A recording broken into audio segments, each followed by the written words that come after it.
ฮัลโหลแม่กีวีมาแล้วจ้าหิวเมื่อไหรให้ตามแม่อร่อยก็บอกไม่อร่อยก็กินต่อความรักที่เผ็ดร้อนจะมาพร้อมกับรสชาติที่จัดจ้านวันนี้แม่กีวีขอพาทุกคนไปสัมผัสเมนูสตรีทฟู้ดไทยระดับตำนานรวมมิตรทะเลและปลาทอดซอสขี้เมาจากร้านเจ๊ไฝเชฟแคร์ใน7 e เ e ่ e อราคาแค่69 บาทแต่ความอร่อยทะลุเพดานไปลองกันเลย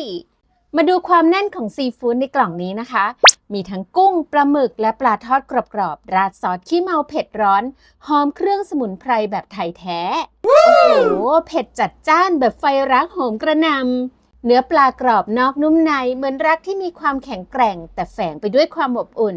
กุ้งกับปลาหมึกสดเด้งส่วนซอสขี้เมานี่แซ่บถึงเครื่องสุดๆเหมือนความรักที่มีทั้งเผ็ดร้อนและหวานกลมกล่อมในคำเดียว